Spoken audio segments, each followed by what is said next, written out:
ਲੋਕਾਂ ਪੰਜਾਬੀ ਦੇਖ ਰਹੇ ਸਾਰੇ ਦਰਸ਼ਕਾਂ ਦਾ ਸਵਾਗਤ। ਮੈਂ ਗੁਰਜਿੰਦਰ ਸਿੰਘ ਭੰਗੂ ਤੇ ਮੇਰੇ ਨਾਲ ਸਿਆਸੀ ਮਾਹਿਰ ਡਾਕਟਰ ਭੀਮਿੰਦਰ ਸਿੰਘ। ਡਾਕਟਰ ਸਾਹਿਬ ਜੀ ਆਇਆਂ।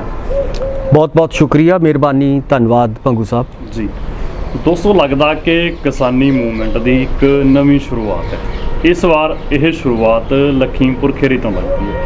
लखीमपुर दे विच आपां जाणदे हां कि किवें एक सत्ताधारी बीजेपी के नेता के मुंडे ने किवें किसानां नूं गड्डियां दे थल्ले दे के मारता सी। एक पत्रकार की मौत हो गई सी, 2-3 नाल उहदे बीजेपी के वर्कर सी। सो वह प्रक्रिया कानूनी प्रक्रिया चलती है, पर वो ढिल है। दूजे पासे किसानों ने उत्थे धरना रखा, अंदोलन की शुरुआत उत्थों की। 3 दिनों का किसानों का धरना सी। लखीमपुर की एक मंडी के विच आह अंदोलन चलता सी ते वड्डे वड्डे आगू उत्थे जाके शामिल होए। टकैत साहब, जोगिंदर सिंह उगराहां, तमाम किसान आगुआं ने उत्थे हाज़री लगवाई ते एक बार फिर ये संकेत दिता बीजेपी सरकार नूं कि तुसीं भावें लख अपने नूं बचाउण दी सत्ता दे विच हो के तुसीं कोशिश कर लो, पर लोकां दे अगे कदों की खड़िया। एक नवी शुरुआत ही असीं डॉक्टर साहब नाल विचार चर्चा करांगे। डॉक्टर साहब जी, लखीमपुर खीरी दे विच आपां जाणदे हां कि किवें उत्थे तशद्दद होया सी, किसानां दे उत्ते गड्डियां चढ़ा दित्तियां गईयां सी किसान जी जी। ते उहदे विच केस दे विच भी ढिल कहंदे किसान आगू ढिल है। ढिल इस करके केंद्री मंत्री गृह मंत्री है आशीष मिश्रा टैनी जो हैगे ने जी, उत्थों दे। एक तां कहंदे कि अस्तीफा हुण तक क्यों नहीं लिया। किसान आगूआं दी मुੱਖ मंगां दे विचों आह मंग है कि केंद्री हुकूमत ने हुण तक अस्तीफा क्यों नहीं लिया जदों उन्हां दी सिੱਧੀ इनवॉल्व है इस केस दे विच। इस तो आपां शुरू करांगे जी जी। बिल्कुल भंगू साहब, देखो ਜਿਹੜੀਆਂ ਮੰਗਾਂ ਕਿਸੇ ਵੇਲੇ ਇਹ ਕਿਹਾ ਜਾ ਰਿਹਾ ਸੀਗਾ ਮੋਦੀ ਸਾਹਿਬ ਵੱਲੋਂ ਕਿ ਅਸੀਂ ਤੁਹਾਡੀਆਂ ਕਿਸਾਨਾਂ ਦੀਆਂ ਸਾਰੀਆਂ ਮੰਗਾਂ ਮੰਨ ਰਹੇ ਹਾਂ ਔਰ ਕਿਸਾਨਾਂ ਦਾ ਇੱਕ ਇਤਿਹਾਸਕ ਧਰਨਾ ਚੁਕਾਇਆ ਸੀਗਾ ਇਹ ਕਹਿ ਕੇ ਕਿ ਅਸੀਂ 3 ਕਾਲੇ ਕਾਨੂੰਨ ਜਿਹੜੇ ਨੇ ਉਹ ਅਸੀਂ ਉਹਨਾਂ ਨੂੰ ਰੱਦ ਕਰਦੇ ਹਾਂ, ਉਹਨਾਂ ਨੂੰ ਵਾਪਸ ਲੈਂਦੇ ਹਾਂ। ਪਰ ਹਕੀਕਤ ਦੇ ਵਿੱਚ ਜਦੋਂ ਅਸੀਂ ਦੇਖਦੇ ਹਾਂ ਪਿਛਲਾ ਲੰਬਾ ਸਮਾਂ ਜਦੋਂ ਤੋਂ ਕਿਸਾਨੀ ਅੰਦੋਲਨ ਖਤਮ ਹੋਇਆ ਜਾਂ ਉਹਨੂੰ ਪੋਸਟਪੋਨ ਕੀਤਾ ਗਿਆ, ਉਦੋਂ ਤੋਂ ਲੈ ਕੇ ਹੁਣ ਤੱਕ ਜਿੰਨੇ ਵੀ ਵਾਅਦੇ ਬੀਜੇਪੀ ਜਾਂ ਮੋਦੀ ਸਰਕਾਰ ਨੇ ਉਸ ਵੇਲੇ ਕੀਤੇ ਸੀਗੇ, ਚਾਹੇ MSP ਦਾ ਵਾਅਦਾ ਹੋਵੇ, ਚਾਹੇ ਲਖੀਮਪੁਰ ਖੀਰੀ ਦੀ ਘਟਨਾ ਦੇ ਵਿੱਚ ਇਨਸਾਫ ਦੀ ਗੱਲ ਹੋਵੇ, ਚਾਹੇ ਜਿਹੜੇ ਉਸ ਵੇਲੇ ਜਿਹੜੇ ਕੇਸ ਬਣਾਏ ਗਏ ਕਿਸਾਨਾਂ ਦੇ ਉੱਤੇ ਵੱਖ-ਵੱਖ ਸਟੇਟਾਂ ਦੇ ਵਿੱਚ ਉਹਨਾਂ ਦੀ ਗੱਲ ਹੋਵੇ, ਚਾਹੇ ਕਿਸਾਨਾਂ ਨੂੰ ਮੁਆਵਜ਼ਾ ਦੇਣ ਦੀ ਗੱਲ ਹੋਵੇ, ਕਿਸਾਨਾਂ ਦਾ ਜਿਹੜਾ ਹੋਰ ਜਿੰਨਾ ਵੀ ਬਕਾਇਆ ਬਣਦਾ ਹੈ ਉਹਨੂੰ ਕੰਪਲੀਟ ਕਰਨ ਦੀ ਗੱਲ ਹੋਵੇ। ਯਾਨੀ ਕਿ ਮੇਰਾ ਕਹਿਣ ਦਾ ਮਤਲਬ ਹੈ ਕਿ ਹਰ ਫਰੰਟ ਤੇ ਬੀਜੇਪੀ ਸਰਕਾਰ ਨੇ ਕਿਸਾਨਾਂ ਦੇ ਨਾਲ, ਆਮ ਲੋਕਾਂ ਦੇ ਨਾਲ ਧੋਖਾ ਕੀਤਾ ਔਰ ਬਿਲਕੁਲ ਝੂਠ ਬੋਲਿਆ। ਔਰ ਲਖੀਮਪੁਰ ਖੀਰੀ ਵਾਲੀ ਘਟਨਾ ਦਾ ਜਿਹੜਾ ਤੁਸੀਂ ਜ਼ਿਕਰ ਕਰ ਰਹੇ ਹੋ ਉਹਦੇ ਬਾਰੇ ਉਹਨਾਂ ਨੇ ਇਹੀ ਕਿਹਾ ਸੀਗਾ ਕਿ ਅਸੀਂ ਦੁੱਧ ਦਾ ਦੁੱਧ, ਪਾਣੀ ਦਾ ਪਾਣੀ ਕਰਾਂਗੇ, ਪਰ ਹਜੇ ਤੱਕ ਉਹ ਮਸਲਾ ਜਿਹੜਾ ਹੈਗਾ ਉਵੇਂ ਹੀ ਲਟਕ ਰਿਹਾ ਹੈ। ਔਰ ਤੁਸੀਂ ਇਹ ਦੇਖੋ ਕਿ ਬੀਜੇਪੀ ਨੇ ਹੁਣ ਤੱਕ ਜਦੋਂ ਵੀ ਅਸੀਂ ਇਹਨਾਂ ਦੇ ਵੱਖ-ਵੱਖ ਕੇਸਾਂ ਦੀ ਗੱਲ ਕਰਦੇ ਹਾਂ, ਚਾਹੇ ਉਹ ਗੁਜਰਾਤ ਨਾਲ ਸੰਬੰਧਿਤ ਨੇ, ਚਾਹੇ ਉਹ ਕਿਸਾਨੀ ਨਾਲ ਸੰਬੰਧਿਤ ਨੇ, ਤੁਸੀਂ ਹਜੇ ਵੀ ਜਿਹੜੇ ਹੁਣ ਨਵੇਂ ਫੈਸਲੇ ਆ ਰਹੇ ਨੇ ਉਹਦੇ ਵਿੱਚ ਇਹੀ ਹੋ ਰਿਹਾ ਕਿ ਜਿੰਨੇ ਵੀ ਮੁਲਜ਼ਮ ਹੁਣ ਤੱਕ ਵੱਖ-ਵੱਖ ਅਦਾਲਤਾਂ ਦੇ ਵਿੱਚ ਠਹਿਰਾਏ ਗਏ ਸੀਗੇ, ਜਾਂ ਤਾਂ ਉਹਨਾਂ ਨੂੰ ਮਾਫੀ ਦੇ ਦਿੱਤੀ ਗਈ ਜਾਂ ਉਹਨਾਂ ਦੇ ਉੱਤੇ ਕੋਈ ਕਾਰਵਾਈ ਨਹੀਂ ਹੋਈ। ਤੁਸੀਂ ਚਾਹੇ ਗੁਜਰਾਤ ਦੀਆਂ ਜਿਹੜੇ ਉਸ ਵੇਲੇ 2002 ਦੇ ਵਿੱਚ ਦੰਗੇ ਹੋਏ ਸੀਗੇ ਉਹਨਾਂ ਦੇ ਫੈਸਲੇ ਦੇਖ ਲਓ।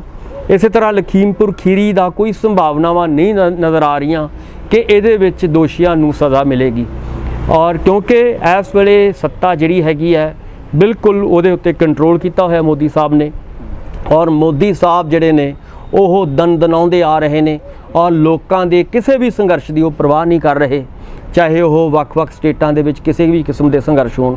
ਸੋ ਇੱਥੋਂ ਹੀ ਲੱਗ ਰਿਹਾ ਕਿ ਸੱਤਾ ਦਾ ਜਿਹੜਾ ਨਸ਼ਾ ਹੈ ਮੋਦੀ ਸਾਹਿਬ ਦੀ ਸਰਕਾਰ ਦਾ ਉਹ ਬਹੁਤ ਜ਼ਿਆਦਾ ਵੱਧ ਚੁੱਕਿਆ। ਔਰ ਤੁਸੀਂ ਇਹ ਵੀ ਸੁਣਿਆ ਹੋਵੇਗਾ ਕਿ ਪਿਛਲੇ ਦਿਨਾਂ ਦੇ ਵਿੱਚ ਜੋ ਖੇਤੀਬਾੜੀ ਮੰਤਰੀ ਸਾਡੇ ਸੈਂਟਰ ਦੇ ਨੇ ਉਹ ਕਈ ਵਾਰੀ ਇਹ ਵੀ ਕਹਿੰਦੇ ਨੇ ਕਿ ਜਦ ਤੁਹਾਨੂੰ MSP ਜਿਹੜੀ ਹੈਗੀ ਆ ਉਹ ਸ਼ਾਇਦ ਨਾ ਲਾਗੂ ਹੋਵੇ। ਉਹਦੇ ਵਿੱਚ ਵੀ ਜਿਹੜੀ ਕਮੇਟੀ ਬਣਾਈ ਗਈ ਤੁਹਾਨੂੰ ਯਾਦ ਹੋਏਗਾ ਕਿ ਉਹਦੇ ਵਿੱਚ ਕਿਸਾਨਾਂ ਨੂੰ ਤਾਂ ਉਹ ਸ਼ਾਮਲ ਹੀ ਨਹੀਂ ਕਰ ਰਹੇ। ਸੋ ਮੇਰਾ ਕਹਿਣ ਦਾ ਮਤਲਬ ਹੈ ਕਿ ਬੀਜੇਪੀ ਦੀ ਸਰਕਾਰ ਵਾਅਦਾ ਖਿਲਾਫੀ ਕਰ ਰਹੀ ਹੈ। ਹੁਣ ਤੱਕ ਉਹਨਾਂ ਨੇ ਜੁਮਲਿਆਂ ਦੇ ਸਹਾਰੇ ਆਪਣੀ ਸੱਤਾ ਲਿਆਂਦੀ ਹੈ, ਚਾਹੇ 15 ਲੱਖ ਕਰਜ਼ਾ ਤੁਸੀਂ ਦੇਖਿਆ ਹੋਵੇਗਾ ਕਿ ਆਪਣੇ ਖਾਤਿਆਂ 'ਚ ਉਹਨਾਂ ਨੇ ਪਾਉਣ ਦੀ ਗੱਲ ਕਹੀ ਸੀਗੀ, ਚਾਹੇ 2 ਕਰੋੜ ਨੌਕਰੀ ਦੀ ਗੱਲ ਕਹੀ ਹੋਵੇ। ਇਹ ਸਾਰੇ ਜਿੰਨੇ ਵੀ ਜੁਮਲੇਬਾਜ਼ੀ ਜਿਹੜੀ ਹੈਗੀ ਹੈ ਸਰਕਾਰ ਨੇ ਕੀਤੀ ਹੈ, ਉੱਥੋਂ ਇਹੀ ਲੱਗ ਰਿਹਾ ਕਿ ਇਹ ਜਿਹੜੇ ਕਿਸਾਨਾਂ ਦਾ ਅੰਦੋਲਨ ਦੇ ਰਾਹੀਂ ਜਿਹੜਾ ਉਹਨਾਂ ਨਾਲ ਵਾਅਦੇ ਕੀਤੇ ਗਏ ਹੈ ਤਾਂ ਇਹ ਵਾਅਦੇ ਕਦੇ ਪੂਰੇ ਨਹੀਂ ਹੋਣਗੇ। ਇਹਨਾਂ ਨੇ ਲੱਗਦਾ ਸੀ ਇੱਕ ਵਾਰੀ ਉਹ ਅੰਦੋਲਨ ਨੂੰ ਉਠਾਉਣਾ ਸੀਗਾ, ਪਰ ਮੈਨੂੰ ਲੱਗਦਾ ਹੈ ਕਿ ਕਿਸਾਨਾਂ ਨੂੰ ਇਹ ਹੁਣ ਧਾਰ ਲੈਣਾ ਚਾਹੀਦਾ ਹੈ ਕਿ ਅੱਗੇ ਤੋਂ ਬੀਜੇਪੀ ਸਰਕਾਰ ਦੇ ਉੱਤੇ ਕੋਈ ਭਰੋਸਾ ਨਹੀਂ ਕਰਨਾ ਚਾਹੀਦਾ। ਆਪਣਾ ਸਟਰਗਲ ਜਿਹੜਾ ਹੈਗਾ ਹੋਰ ਵਧਾਉਣਾ ਚਾਹੀਦਾ ਹੈ। ਜਿਵੇਂ ਤੁਸੀਂ ਗੱਲ ਕਰ ਰਹੇ ਹੋ ਕਿ ਵੱਖ-ਵੱਖ ਜਥੇਬੰਦੀਆਂ ਜਿਹੜੀਆਂ ਨੇ ਉਹ ਇਕੱਠੀਆਂ ਹੋ ਰਹੀਆਂ ਨੇ, ਆਉਣ ਵਾਲੇ ਸਮੇਂ ਦੇ ਵਿੱਚ ਸਿਰਫ ਪੰਜਾਬ ਦੀਆਂ ਨਹੀਂ, ਹਰਿਆਣੇ ਦੀਆਂ, ਯੂਪੀ ਦੀਆਂ, ਰਾਜਸਥਾਨ ਦੀਆਂ, ਇੱਥੋਂ ਤੱਕ ਕਿ ਜਿਹੜੀਆਂ ਸਾਊਥ ਦੀਆਂ ਕਿਸਾਨ ਜਥੇਬੰਦੀਆਂ ਨੇ ਉਹਨਾਂ ਨੂੰ ਵੀ ਇਕੱਠਾ ਹੋਣਾ ਪਏਗਾ, ਮਿਲ ਕੇ ਇੱਕ ਵੱਡਾ ਸੰਘਰਸ਼ ਹੋਰ ਲੜਨਾ ਪਏਗਾ ਤਾਂ ਕਿ ਕੇਂਦਰ ਸਰਕਾਰ ਜਿਹੜੀ ਹੈਗੀ ਹੈ ਉਹ ਕਿਸਾਨਾਂ ਦੀਆਂ ਮੰਗਾਂ ਮੰਨ ਸਕੇ। ਔਰ ਕਿਸਾਨ ਤਾਂ ਹੀ ਸੁੱਖ ਦਾ ਸਾਹ ਲਏਗਾ ਜੇਕਰ ਉਹਦੀਆਂ ਜਿਹੜੇ ਪੁਰਾਣੇ ਵਾਅਦੇ ਉਹਦੇ ਨਾਲ ਕੀਤੇ ਗਏ ਸੀਗੇ ਮੋਦੀ ਸਰਕਾਰ ਦੇ ਦੁਆਰਾ ਉਹ ਹੱਲ ਹੋਣ ਤੇ ਨਵੇਂ ਵਾਅਦੇ ਜਿਹੜੇ ਨੇ ਉਹ ਵੀ ਜਿਹੜੇ ਨੇ ਉਹ ਪੂਰੇ ਕੀਤੇ ਜਾਣ। ਸੋ ਇਹ ਤਾਂ ਹੋ ਸਕਦਾ ਹੈ। ਇਹਦੇ ਵਿੱਚ ਮੈਂ ਉਹਨਾਂ ਨੂੰ ਵਧਾਈ ਦਿੰਦਾ, ਜਿੰਨੇ ਵੀ ਲੀਡਰ ਸਾਹਿਬਾਨ ਇਸ ਮੋਰਚੇ ਦੇ ਵਿੱਚ ਲਖੀਮਪੁਰ ਖੀਰੀ ਦੇ ਵਿੱਚ ਗਏ ਨੇ ਔਰ ਉਹਨਾਂ ਨੇ ਵੱਧ ਚੜ੍ਹ ਕੇ ਹਿੱਸਾ ਲਿਆ। ਚਾਹੇ 3 ਦਿਨ ਦਾ ਅੰਦੋਲਨ ਹੈ, ਬਟ ਮੈਂ ਇਹ ਕਹਿ ਸਕਦਾ ਕਿ ਇੱਕ ਸ਼ੁਰੂਆਤ, ਚੰਗੀ ਸ਼ੁਰੂਆਤ ਹੈ। ਇਹਦੇ ਨਾਲ ਹੋਰ ਵੱਡਾ ਸੰਘਰਸ਼ ਜਿਹੜਾ ਹੈਗਾ ਲੜਨਾ ਪਏਗਾ ਤਾਂ ਹੀ ਇਹ ਜਿਹੜੀਆਂ ਘਟਨਾਵਾਂ ਨੇ ਜਿਹੜੀਆਂ ਤੁਸੀਂ ਗੱਲ ਕਰ ਰਹੇ ਹੋ ਕਿ ਵੱਖ-ਵੱਖ ਜਿਹੜੇ ਵੀ ਗੁਨਾਹਗਾਰ ਲੋਕ ਨੇ ਉਹਨਾਂ ਨੂੰ ਸਲਾਖਾਂ ਦੇ ਪਿੱਛੇ ਕਰਨਾ ਜਾਂ ਉਹਨਾਂ ਨੂੰ ਸਜ਼ਾਵਾਂ ਦੇਣੀਆਂ ਉਹ ਤਾਂ ਹੀ ਦਿੱਤੀਆਂ ਜਾਣਗੀਆਂ ਜੇਕਰ ਵੱਡਾ ਸੰਘਰਸ਼ ਕਿਸਾਨਾਂ ਦੇ ਦੁਆਰਾ ਲੜਿਆ ਜਾਏਗਾ। ਜੀ ਡਾਕਟਰ ਸਾਹਿਬ, ਇੱਕ ਵਾਰ ਫਿਰ ਐਂ ਲੱਗਦਾ ਕਿ ਜਿਵੇਂ ਦੇਖੋ ਕਿਸਾਨ ਆਗੂ ਕਿਤੇ ਨਾ ਕਿਤੇ ਆਪਸੀ ਮਤਭੇਦ ਦਾ ਸ਼ਿਕਾਰ ਨੇ, ਦੁਫਾੜ ਨੇ, ਲੀਡਰਸ਼ਿਪ ਕ੍ਰਾਈਸਿਸ ਕਿਤੇ ਨਾ ਕਿਤੇ ਪੈਦਾ ਹੁੰਦਾ ਹੋਇਆ ਨਜ਼ਰ ਆਇਆ। ਪਰ ਲਖੀਮਪੁਰ ਖੀਰੀ ਦੇ ਵਿੱਚ ਸੈਂਕੜੇ, ਹਜ਼ਾਰਾਂ, ਲੱਖਾਂ ਕਿਸਾਨਾਂ ਨੇ ਇਕੱਠੇ ਹੋ ਕੇ ਸਾਬਤ ਕਰਤਾ ਕਿ ਕਿਸਾਨ ਆਗੂਆਂ ਦੇ ਮਤਭੇਦ ਇੱਕ ਪਾਸੇ, ਮੁੱਦੇ ਸਾਡੇ ਲਈ ਅਹਿਮ ਨੇ। ਦੇਖੋ, ਜਦੋਂ ਇੱਦਾਂ ਦਾ ਸੰਘਰਸ਼ ਹੁੰਦਾ ਹੈ, ਪਹਿਲਾਂ ਵੀ ਆਪਾਂ ਦੇਖਿਆ ਪਿਛਲਾ ਸੰਘਰਸ਼ ਕਿਸਾਨਾਂ ਦਾ, ਤਾਂ ਤੁਹਾਨੂੰ ਇੱਕ ਕਾਮਨ ਮਿਨੀਮਮ ਪ੍ਰੋਗਰਾਮ ਜਿਹੜਾ ਹੈਗਾ ਉਹ ਉਲੀਕਣਾ ਪੈਂਦਾ ਹੈ। ਜੇਕਰ ਹੁਣ ਮੰਨ ਲਓ ਅਗਲਾ ਜਿਹੜਾ ਸੰਘਰਸ਼ ਉਲੀਕਿਆ ਜਾਣਾ ਹੈ, ਇਹਦੇ ਵਿੱਚ ਚਾਹੇ ਉਹ ਲਖੀਮਪੁਰ ਖੀਰੀ ਵਾਲੀ ਘਟਨਾ ਨੂੰ ਅੰਜਾਮ ਤੱਕ ਪਹੁੰਚਾਉਣਾ ਹੋਵੇ, ਚਾਹੇ MSP ਦਾ ਮਸਲਾ ਹੋਵੇ, ਚਾਹੇ ਹੋਰ ਜਿਹੜਾ ਈਵਨ ਇੱਥੋਂ ਤੱਕ ਕਿ ਮੈਂ ਤਾਂ ਕਹਾਂਗਾ ਕਿ ਜਿਹੜਾ ਬਿਜਲੀ ਦਾ ਕਾਨੂੰਨ ਪਿਛਲੇ ਦਿਨਾਂ ਦੇ ਵਿੱਚ ਪਾਸ ਹੋਇਆ ਹੈ, ਬਿਜਲੀ ਨੂੰ ਜਿਹੜਾ ਹੈਗਾ ਪ੍ਰਾਈਵੇਟ ਕਰਨ ਦਾ, ਉਹਦੇ ਖਿਲਾਫ ਜਿਹੜਾ ਵੱਡਾ ਸੰਘਰਸ਼ ਜਿਹੜਾ ਹੈਗਾ ਲੜਨਾ ਪਏਗਾ ਕਿਸਾਨਾਂ ਨੂੰ। ਸੋ ਇਸ ਤਰ੍ਹਾਂ ਦੇ ਹੋਰ ਬਹੁਤ ਸਾਰੇ, ਚਾਹੇ MSP ਦਾ ਮਸਲਾ ਹੋਵੇ, ਜੇ ਇੱਕ ਸਾਂਝਾ ਪ੍ਰੋਗਰਾਮ ਬਣੇਗਾ ਔਰ ਉਹਦੇ ਵਿੱਚ ਵੱਖ-ਵੱਖ ਕਿਸਾਨ ਜਥੇਬੰਦੀਆਂ, ਚਾਹੇ ਪੰਜਾਬ ਦੀ, ਮੈਂ ਫੇਰ ਕਹਾਂਗਾ ਕਿ ਇਕੱਲਾ ਸਿਰਫ ਪੰਜਾਬ ਦੀਆਂ ਜਥੇਬੰਦੀਆਂ ਦੇ ਨਾਲ ਹੁਣ ਨਹੀਂ ਸਰਨਾ। ਹੁਣ ਆਉਣ ਵਾਲੇ ਸਮੇਂ ਦੇ ਵਿੱਚ ਜਿਹੜਾ ਹੈਗਾ ਇੱਕ ਵੱਡਾ ਸੰਘਰਸ਼ ਵੱਖ-ਵੱਖ ਜਥੇਬੰਦੀਆਂ ਨੂੰ ਲੈ ਕੇ, ਜਿਹਦੇ ਵਿੱਚ ਯੂਪੀ ਦੀਆਂ ਹੋਣ ਕਿਸਾਨ ਜਥੇਬੰਦੀਆਂ, ਜਿਹਦੇ ਵਿੱਚ ਰਾਜਸਥਾਨ, ਜਿਹਦੇ ਵਿੱਚ ਪੂਰੇ ਹਿੰਦੁਸਤਾਨ ਦੀਆਂ ਜਿਹੜੀਆਂ ਕਿਸਾਨ ਜਥੇਬੰਦੀਆਂ ਨੇ ਉਹ ਉਹਦੇ ਵਿੱਚ ਭਾਗ ਲੈਣ ਔਰ ਉਹਦੇ ਲਈ ਆਰਗੇਨਾਈਜ਼ਡ ਜਿਹੜਾ ਹੈਗਾ ਤਰੀਕੇ ਦੇ ਨਾਲ ਜਿਹੜੇ ਵੱਡੇ ਲੀਡਰ ਨੇ, ਜਿਹੜੇ ਪਿਛਲੇ ਲੰਬੇ ਸੰਘਰਸ਼ ਤੋਂ ਬਾਅਦ ਕੁਝ ਲੀਡਰਸ਼ਿਪ ਐਸੀ ਹੈ ਜਿਹੜੀ ਕਿ ਬਹੁਤ ਸਿਆਣੀ ਲੀਡਰਸ਼ਿਪ ਲੋਕਾਂ ਦੇ ਸਾਹਮਣੇ ਆਈ ਸੀ, ਆਪਾਂ ਸਾਰਿਆਂ ਨੇ ਦੇਖਿਆ। ਉਹਦੇ ਵਿੱਚ ਬਹੁਤ ਵੱਡੇ ਵੱਡੇ ਲੀਡਰ ਉੱਭਰ ਕੇ ਸਾਹਮਣੇ ਆਏ ਸੀਗੇ। ਸੋ ਉਹਨਾਂ ਲੀਡਰਾਂ ਦੀ ਅੱਜ ਇੱਕ ਜ਼ਿੰਮੇਵਾਰੀ ਬਣਦੀ ਹੈ ਕਿ ਉਹ ਵੱਖ-ਵੱਖ ਸਟੇਟਾਂ ਦੀਆਂ ਜਿਹੜੀਆਂ ਕਿਸਾਨ ਜਥੇਬੰਦੀਆਂ ਨੇ ਜਾਂ ਕਿਸਾਨ ਪਾਰਟੀਆਂ ਨੇ ਜਾਂ ਹੋਰ ਵੀ ਉਹਨਾਂ ਦੇ ਨਾਲ ਜਿਹੜੀਆਂ ਭਾਈਚਾਰਕ ਸਾਂਝ ਰੱਖਣ ਵਾਲੀਆਂ, ਉਹਨਾਂ ਦੇ ਨਾਲ ਵਿਚਾਰਧਾਰਕ ਸਾਂਝ ਰੱਖਣ ਵਾਲੀਆਂ ਪਾਰਟੀਆਂ ਵੀ ਨੇ, ਈਵਨ ਸਿਆਸੀ ਪਾਰਟੀਆਂ ਵੀ, ਉਹਨਾਂ ਤੋਂ ਹੈਲਪ ਲਈ ਜਾ ਸਕਦੀ ਹੈ। ਉਹਨਾਂ ਨੂੰ ਇਕੱਠਿਆਂ ਕੀਤਾ ਜਾ ਸਕਦਾ ਹੈ, ਇੱਕ ਕਾਮਨ ਮਿਨੀਮਮ ਪ੍ਰੋਗਰਾਮ ਬਣਾਇਆ ਜਾ ਸਕਦਾ ਹੈ ਜਿਹਦੇ ਰਾਹੀਂ ਅਗਲਾ ਸੰਘਰਸ਼, ਕਿਉਂਕਿ ਹੁਣ 24 ਦੀਆਂ ਜਿਹੜੀਆਂ ਇਲੈਕਸ਼ਨਾਂ ਆ ਰਹੀਆਂ ਨੇ ਲੋਕ ਸਭਾ ਦੀਆਂ, ਉਹਦੇ ਵਿੱਚ ਜਿੰਨੀ ਦੇਰ ਕਿਸਾਨ ਸਾਡੇ ਵੀਰ ਇਕੱਠੇ ਨਹੀਂ ਹੋਣਗੇ ਉਨੀ ਦੇਰ ਮੋਦੀ ਸਰਕਾਰ ਨੂੰ ਕੋਈ ਚੈਲੰਜ ਨਹੀਂ ਦੇ ਸਕਣਗੇ। ਇਸ ਕਰਕੇ ਹੁਣ ਇੱਕ ਅਣਸਰ ਦੀ ਲੋੜ ਹੈ ਜਿਹਦੇ ਵਿੱਚ ਕਿਸਾਨਾਂ ਨੂੰ, ਵੱਖ-ਵੱਖ ਜਥੇਬੰਦੀਆਂ ਨੂੰ, ਵੱਖ-ਵੱਖ ਪਾਰਟੀਆਂ ਨੂੰ ਇਕੱਠਾ ਹੋਣਾ ਪਏਗਾ ਔਰ ਬੀਜੇਪੀ ਦਾ ਜੇ ਮੁਕਾਬਲਾ ਕਰਨਾ ਹੈ ਤਾਂ ਇੱਕੋ ਇੱਕ ਰਸਤਾ ਹੀ ਬਚਦਾ ਸੰਘਰਸ਼ ਦਾ ਕਿ ਕਾਮਨ ਮਿਨੀਮਮ ਪ੍ਰੋਗਰਾਮ ਬਣਾਇਆ ਜਾਏ ਔਰ ਕਿਸਾਨਾਂ ਨੂੰ ਇਕੱਠਾ ਕੀਤਾ ਜਾਏ ਔਰ ਨਾਲ ਦੂਜੀਆਂ ਪਾਰਟੀਆਂ ਜਿਹੜੀਆਂ ਸਿਆਸੀ ਪਾਰਟੀਆਂ ਨੇ ਉਹਨਾਂ ਨੂੰ ਨਾਲ ਜੋੜ ਕੇ ਲੰਬਾ ਸੰਘਰਸ਼ 24 ਤੱਕ ਜਿਹੜਾ ਹੈਗਾ ਉਹ ਲੜਿਆ ਜਾਵੇ। ਪਰ ਦੇਸ਼ ਦੀ ਜਦੋਂ ਆਪਾਂ ਹਕੂਮਤ ਦੀ ਗੱਲ ਕਰਦੇ ਹਾਂ ਉਹਦੇ 'ਚ ਆਹ ਗੱਲ ਵੀ ਤਰਸਯੋਗ ਹੈ ਕਿ ਇੱਕ ਸ਼ਰੇਆਮ ਇੱਕ ਲੀਡਰ ਦੇ ਪੁੱਤ ਨੇ ਕਿਸਾਨ ਗੱਡੀਆਂ ਦੇ ਥੱਲੇ ਦਰੜ ਕੇ ਮਾਰਤੇ। ਦੂਜੇ ਪਾਸੇ ਫਿਰ ਉਹ ਹੁਣ ਤੱਕ ਸਰਕਾਰ ਦਾ ਇੱਕ ਹਿੱਸਾ ਹੀ ਬਣਿਆ ਹੋਇਆ ਉਹ ਸ਼ਖਸੀਅਤ ਬੰਦਾ ਉਹ। ਬਿਲਕੁਲ, ਮੈਂ ਇਹੀ ਗੱਲ ਕਹਿਣ ਦੀ ਕੋਸ਼ਿਸ਼ ਕਰ ਰਿਹਾ ਕਿ ਜਿਹੜਾ ਹੰਕਾਰ ਹੁੰਦਾ ਹੈ, ਜਦੋਂ ਕੋਈ ਵੀ ਪਾਰਟੀ, ਕੋਈ ਵੀ ਸਰਕਾਰ ਸੱਤਾ 'ਚ ਹੁੰਦੀ ਹੈ ਤਾਂ ਉਹਦਾ ਹੰਕਾਰ ਸਿਰ ਚੜ੍ਹ ਕੇ ਬੋਲਦਾ ਹੈ। ਔਰ ਇੱਥੇ ਵੀ ਤੁਸੀਂ ਸ਼ੁਰੂ ਤੋਂ ਦੇਖੋ ਕਿ ਜਦੋਂ ਗੱਡੀ ਉਹਨਾਂ ਦੇ ਉੱਤੇ ਕਿਸਾਨ ਜਿਹੜੇ ਵਿਚਾਰੇ ਬਿਲਕੁਲ ਤੁਰੇ ਆ ਰਹੇ ਸੀਗੇ, ਉਹਨਾਂ ਦੇ ਉੱਤੇ ਜਿਹੜੀ ਜਦੋਂ ਗੱਡੀ ਚੜਾਈ ਜਾਂਦੀ ਹੈ ਤਾਂ ਉਸ ਤੋਂ ਬਾਅਦ ਜਿੱਦਾਂ ਦਾ ਉੱਥੇ ਤਾਂਡਵ ਨਾਚ ਨੱਚਿਆ ਜਾਂਦਾ ਹੈ ਸੱਤਾਧਾਰੀ ਧਿਰ ਦੇ ਰਾਹੀਂ, ਉਹ ਇਹੀ ਹੈ ਕਿ ਉਹਨਾਂ ਦਾ ਹੰਕਾਰ ਉਸ ਵੇਲੇ ਬੋਲ ਰਿਹਾ ਹੁੰਦਾ ਹੈ। ਉਸ ਤੋਂ ਬਾਅਦ ਵੀ ਤੁਸੀਂ ਦੇਖੋਗੇ ਕਿ ਇਸ ਘਟਨਾ ਤੋਂ ਬਾਅਦ ਵੀ ਸਰਕਾਰ ਦਾ ਹੰਕਾਰ ਤੁਸੀਂ ਦੇਖਿਆ ਹੋਵੇਗਾ। ਸੋ ਇਹ ਤਾਂ ਉਦੋਂ ਹੀ ਮਾੜਾ ਮੋਟਾ ਚੁੱਕੀ ਆ ਜਦੋਂ ਇਹਨਾਂ ਨੂੰ ਲੱਗਿਆ ਕਿ ਹੁਣ ਯੂਪੀ ਦੇ ਵਿੱਚ ਜਿਹੜੀਆਂ ਵਿਧਾਨ ਸਭਾ ਚੋਣਾਂ ਹੋਈਆਂ ਨੇ, ਉਦੋਂ ਇਹਨਾਂ ਨੂੰ ਲੱਗਿਆ ਵੀ ਹੁਣ ਸਾਡੀ ਜਿਹੜੀ ਹੈਗੀ ਹੈ ਬਸ ਤੋਂ ਗੱਲ ਬਾਹਰ ਹੋ ਰਹੀ ਹੈ, ਤਾਂ ਕਿਤੇ ਜਾ ਕੇ ਉਹ ਮਾੜਾ ਮੋਟਾ ਉਹਨਾਂ ਨੇ ਗੋਂਗਲੂਆਂ ਤੋਂ ਮਿੱਟੀ ਝਾੜੀ ਹੈ। ਪਰ ਜਦੋਂ ਅਸੀਂ ਇਹਦੀ ਹਕੀਕਤ ਦੇਖਦੇ ਹਾਂ ਤਾਂ ਲਾਜ਼ਮੀ ਤੌਰ 'ਤੇ ਸੱਤਾਧਾਰੀ ਧਿਰ ਦਾ ਜਿਹੜਾ ਹੰਕਾਰ ਹੈ ਉਹ ਬੋਲ ਰਿਹਾ। ਔਰ ਇਸੇ ਤਰ੍ਹਾਂ ਇਹ ਕੋਈ ਪਹਿਲੀ ਘਟਨਾ ਨਹੀਂ ਹੈ। ਜੇ ਆਪਾਂ ਬੀਜੇਪੀ ਦੀ ਗੱਲ ਕਰਦੇ ਹਾਂ ਤਾਂ ਬੀਜੇਪੀ ਨੇ ਇਸ ਤਰ੍ਹਾਂ ਦੇ ਬਹੁਤ ਸਾਰੇ ਹੋਰ ਘਟਨਾਵਾਂ ਨੂੰ ਜਨਮ ਦਿੱਤਾ ਹੈ, ਜਿਹਦੇ ਵਿੱਚ ਉਹ ਬਹੁਤ ਚਾਹੇ ਹਿੰਦੂ ਮੁਸਲਿਮ ਦੀ ਜਿਹੜੀ ਪੋਲਰਾਈਜੇਸ਼ਨ ਹੈ ਉਹਦੀ ਗੱਲ ਕਰ ਰਹੀ ਹੋਵੇ, ਜਾਂ ਹੋਰ ਬਹੁਤ ਸਾਰੇ ਜਿੱਥੇ ਦੰਗੇ ਫੈਲਾਏ ਨੇ ਉਹਨਾਂ ਨੇ। ਔਰ ਲਗਾਤਾਰ ਉਹਦੀ ਕੋਸ਼ਿਸ਼ ਬੀਜੇਪੀ ਦੀ ਇਹੀ ਹੁੰਦੀ ਹੈ ਕਿ ਲੋਕਾਂ ਨੂੰ ਆਪਸ ਦੇ ਵਿੱਚ ਲੜਾ ਕੇ ਪੋਲਰਾਈਜੇਸ਼ਨ ਕਰੋ ਅਤੇ ਉੱਥੋਂ ਆਪਣਾ ਵੋਟ ਬੈਂਕ ਜਿਹੜਾ ਹੈਗਾ ਉਹ ਸੁਰੱਖਿਅਤ ਕਰੋ।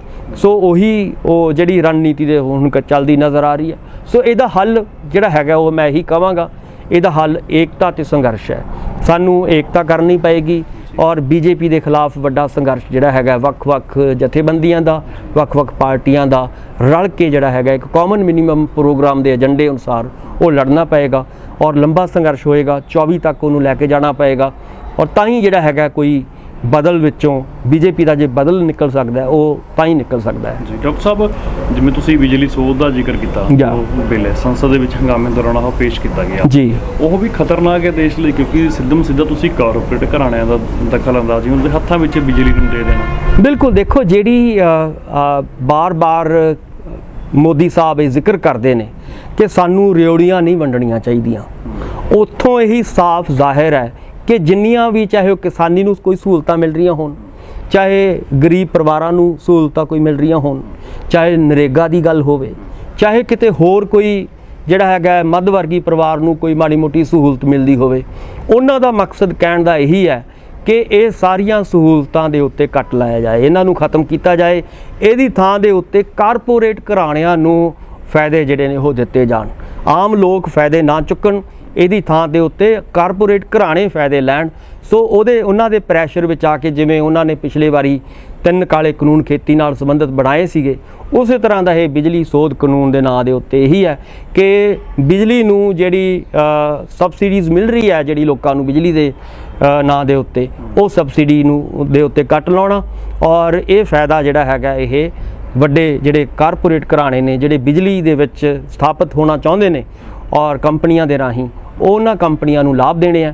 ਔਰ ਇਹਦਾ ਮਤਲਬ ਇਹੀ ਹੈ ਕਿ ਜਿਵੇਂ ਖੇਤੀਬਾੜੀ ਨੂੰ ਮੋਦੀ ਸਾਹਿਬ ਪ੍ਰਾਈਵੇਟ ਹੱਥਾਂ 'ਚ ਦੇਣਾ ਚਾਹੁੰਦੇ ਸੀਗੇ, ਇਸੇ ਤਰ੍ਹਾਂ ਬਿਜਲੀ ਨੂੰ ਪੂਰੇ ਤੌਰ 'ਤੇ, ਹਾਲਾਂਕਿ ਬਹੁਤ ਸਾਰੇ ਸਟੇਟਾਂ ਦੇ ਵਿੱਚ ਪਹਿਲਾਂ ਹੀ ਪ੍ਰਾਈਵੇਟ ਹੋ ਚੁੱਕੀ ਹੈ ਬਿਜਲੀ, ਔਰ ਹੁਣ ਹੋਰ ਜਿਹਦੀ ਰਹਿੰਦੀ ਖੁੰਦੀ ਜਿੱਥੇ ਜਿਹੜੇ ਸਾਡੇ ਪੰਜਾਬ ਵਰਗੇ ਸਟੇਟਾਂ 'ਚ ਜਾਂ ਹਰਿਆਣੇ ਵਰਗੇ ਸਟੇਟਾਂ 'ਚ ਜਿੱਥੇ ਕਿਸਾਨਾਂ ਨੂੰ ਜਾਂ ਗਰੀਬ ਲੋਕਾਂ ਨੂੰ ਮੁਫਤ ਬਿਜਲੀ ਮਿਲਦੀ ਹੈ, ਉਹਨਾਂ ਦੇ ਉੱਤੇ ਵੀ ਉਹ ਕੱਟ ਲਾਉਣਾ ਚਾਹੁੰਦੇ ਨੇ।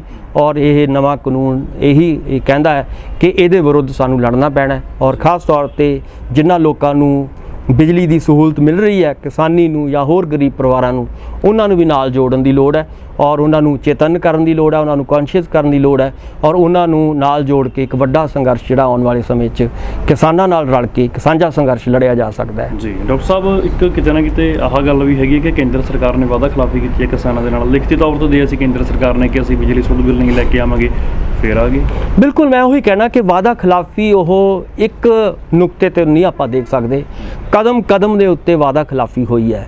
ਤੁਸੀਂ ਦੇਖੋਗੇ ਕਿ ਲਖੀਮਪੁਰ ਖੀਰੀ ਵਾਲੀ ਘਟਨਾ, ਉਹਨਾਂ ਨੇ ਕਿਹਾ ਸੀਗਾ ਕਿ ਅਸੀਂ ਹਰ ਹਾਲਤ ਦੇ ਵਿੱਚ ਇਨਸਾਫ ਦਿਵਾਵਾਂਗੇ, ਨਹੀਂ ਮਿਲੇ ਆਪਾਂ ਸਾਰੇ ਜਾਣਦੇ ਹਾਂ। ਇਸੇ ਤਰ੍ਹਾਂ MSP ਦੇ ਮਸਲੇ 'ਚ ਤੁਸੀਂ ਕਿਹਾ, ਉਹਨਾਂ ਨੇ ਕਿਹਾ ਸੀਗਾ ਕਿ ਹਰ ਹਾਲਤ ਦੇ ਵਿੱਚ MSP ਜਿਹੜੀ ਹੈਗੀ ਹੈ ਲਾਗੂ ਰਹੇਗੀ, ਪਰ ਹੁਣ ਜਿਹੜੀ ਨਵੀਂ ਕਮੇਟੀ ਬਣੀ ਹੈ ਉਹਦੇ ਵਿੱਚ ਇਹੀ ਲੱਗ ਰਿਹਾ ਕਿ ਉਹ ਕਿਸਾਨਾਂ ਦੀ ਤਾਂ ਆਵਾਜ਼ ਹੀ ਨਹੀਂ ਸੁਣਨਾ ਚਾਹੁੰਦੇ, ਕਿਸਾਨਾਂ ਦੇ ਤਾਂ ਮਸਲਿਆਂ ਨੂੰ ਹੱਲ ਹੀ ਨਹੀਂ ਕਰਨਾ ਚਾਹੁੰਦੇ। ਇਸੇ ਤਰ੍ਹਾਂ ਦੇ ਜਿਹੜੇ ਹੋਰ ਮਸਲੇ ਨੇ, ਇੱਥੋਂ ਇਹੀ ਲੱਗ ਰਿਹਾ ਹੈ ਕਿ ਲਗਾਤਾਰ ਵਾਅਦਾ ਖਿਲਾਫੀ ਕਰਦੇ ਆ ਰਹੇ ਨੇ।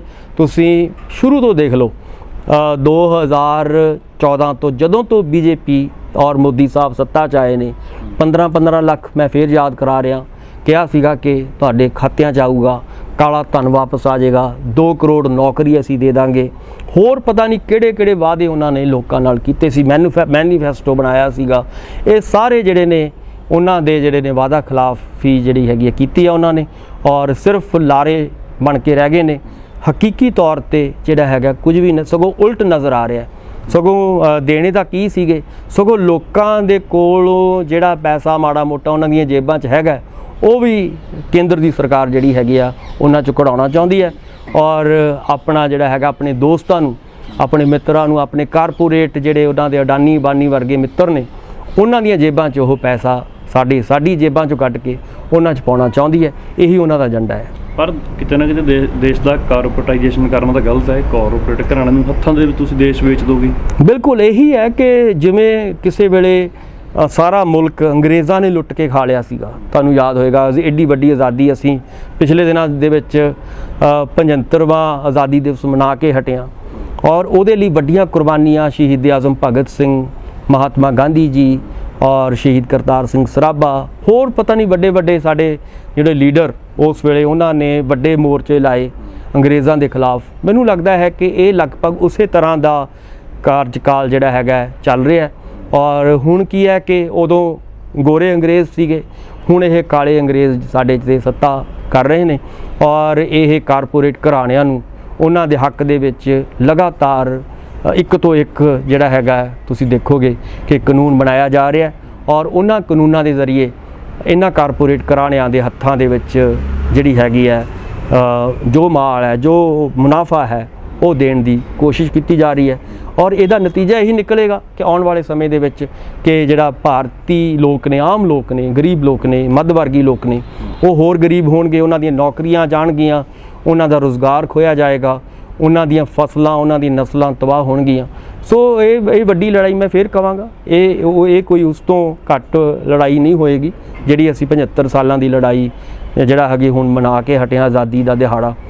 ਔਰ ਇਹ ਇੱਕ ਵੱਡੀ ਲੜਾਈ ਮੈਂ ਫੇਰ ਕਹਾਂਗਾ ਕਿ ਇਹ ਲੜਾਈ ਲੜਨੀ ਪਏਗੀ, ਇਦੋਂ ਬਿਨਾਂ ਗੁਜ਼ਾਰਾ ਨਹੀਂ ਹੈ ਔਰ ਸਭ ਨੂੰ ਇਕੱਠਾ ਹੋਣਾ ਪਏਗਾ ਕਿ ਸ਼ਾਂਤਮਈ ਤਰੀਕੇ ਦੇ ਨਾਲ।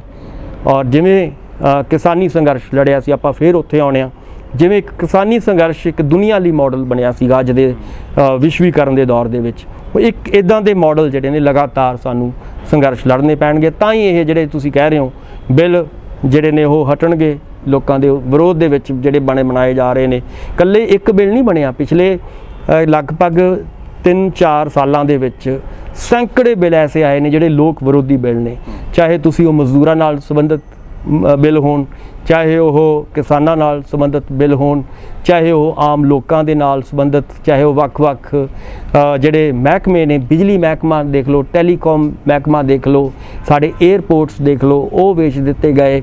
ਸਾਡਾ ਰੇਲ ਗੱਡੀ ਜਿਹੜੀ ਟ੍ਰੇਨਸ ਨੇ ਉਹ ਪ੍ਰਾਈਵੇਟ ਹੋ ਰਹੀਆਂ ਨੇ। ਇਸੇ ਤਰ੍ਹਾਂ ਹੋਰ ਜਿਹੜਾ ਬਹੁਤ ਬੀਮਾ ਕੰਪਨੀਆਂ ਸਾਡੀਆਂ ਪ੍ਰਾਈਵੇਟ ਹੋ ਰਹੀਆਂ ਨੇ। ਸੋ ਇਸ ਵੇਲੇ ਤਾਂ ਇਹ ਹਾਲਤ ਹੋ ਗਈ ਕਿ ਜਿਹੜੀ ਫੌਜ ਹੈ ਉਹਨੂੰ ਵੀ ਪ੍ਰਾਈਵੇਟ ਕਰਨ ਦੀ ਕੋਸ਼ਿਸ਼ ਕੀਤੀ ਜਾ ਰਹੀ ਹੈ। ਜਿਸ ਫੌਜ ਨੇ ਸਾਡੀ ਰੱਖਿਆ ਕਰਨੀ ਹੈ ਉਹ ਵੀ ਜੇ ਤੁਸੀਂ ਪ੍ਰਾਈਵੇਟ ਹੱਥਾਂ 'ਚ ਦੇ ਦੋਗੇ ਤਾਂ ਉਹ ਬਚੇਗਾ ਕੀ। ਸੋ ਮੇਰਾ ਕਹਿਣ ਦਾ ਮਤਲਬ ਹੈ ਕਿ ਮੋਦੀ ਸਰਕਾਰ ਦੇ ਰਾਹੀਂ ਇੱਦਾਂ ਦੇ ਬਿੱਲ ਬਣਾ ਕੇ ਹਰ ਚੀਜ਼ ਨੂੰ ਪ੍ਰਾਈਵੇਟ ਕਰਨ ਦੀ ਕੋਸ਼ਿਸ਼ ਕੀਤੀ ਜਾ ਰਹੀ ਹੈ। ਔਰ ਪ੍ਰਾਈਵੇਟ ਦਾ ਮਤਲਬ ਹੈ ਕਿ ਮੁਨਾਫਾ ਜਿਹੜਾ ਹੈਗਾ ਉਹ ਇਹਨਾਂ ਦੇ ਆਪਣੇ ਜਿਹੜੇ ਯਾਰ ਬੇਲੀ ਨੇ, ਅਡਾਨੀ ਅੰਬਾਨੀ, ਉਹਨਾਂ ਦੀਆਂ ਜੇਬਾਂ 'ਚ ਪਾਉਣਾ ਔਰ ਆਮ ਲੋਕਾਂ ਨੂੰ ਕੰਗਾਲ ਕਰਨਾ। ਇਹਦਾ ਇੱਥੋਂ ਇਹੀ ਸਿੱਟਾ ਜਿਹੜਾ ਹੈਗਾ ਨਿਕਲਦਾ ਹੈ। ਪੰਗੂ ਸਾਹਿਬ, ਬਿਲਕੁਲ ਡਾਕਟਰ ਸਾਹਿਬ, ਬਹੁਤ ਬਹੁਤ ਸ਼ੁਕਰੀਆ ਵਿਚਾਰ ਰੱਖਣ ਦੇ ਲਈ। ਬਹੁਤ ਬਹੁਤ ਧੰਨਵਾਦ, ਮਿਹਰਬਾਨੀ, ਸ਼ੁਕਰੀਆ। ਦੋਸਤੋ, ਮੇਰੇ ਨਾਲ ਜੁੜੇ ਹੋਏ ਸੀ ਸਿਆਸੀ ਮਾਹਿਰ ਵਜੋਂ ਡਾਕਟਰ ਭੀਮਿੰਦਰ ਜੀ। ਡਾਕਟਰ ਭੀਮਿੰਦਰ ਜੀ, ਤੁਸੀਂ ਜਾਣਿਆ ਕਿ ਕਿਸਾਨੀ ਅੰਦੋਲਨ ਤੋਂ ਲੈ ਕੇ ਦੇਸ਼ ਵੇਚਣ ਤੱਕ ਕਾਰਪੋਰੇਟ ਹੱਥਾਂ 'ਚ ਅਸੀਂ ਕਹਿੰਦੇ ਹਾਂ ਲਗਾਤਾਰ। ਉਹਦੀ ਜੀ ਵੀ ਤਾਂ ਆਪਾਂ ਗੱਲ ਕਰਦਾ ਕਿ ਪ੍ਰਾਈਵੇਟਾਈਜੇਸ਼ਨ ਹੋ ਗਈ ਦੇਸ਼ ਦੀ ਸਾਰੇ ਦੀ, ਜੋ ਕਿਤੇ ਨਾ ਕਿਤੇ ਦੇਸ਼ ਦੇ ਲੋਕਾਂ ਦੇ ਲਈ, ਆਮ ਲੋਕਾਂ ਦੇ ਲਈ, ਮੱਧ ਵਰਗੀ ਲੋਕਾਂ ਦੇ ਲਈ ਖਤਰਨਾਕ ਹੈ ਤੇ ਸਰਕਾਰ ਉਸੇ ਰਾਹ 'ਤੇ ਚੱਲੀ ਹੋਈ ਹੈ। ਤੁਸੀਂ ਇਸ ਪ੍ਰੋਗਰਾਮ ਦੀ ਫੀਡਬੈਕ ਕਮੈਂਟ ਬਾਕਸ ਦੇ ਵਿੱਚ ਜ਼ਰੂਰ ਭੇਜੋ ਤੇ ਤੁਸੀਂ ਦੇਖਦੇ ਰਹੋ ਤੁਹਾਡਾ ਆਪਣਾ ਚੈਨਲ ਲੋਕ ਰਾਮ। ਧੰਨਵਾਦ।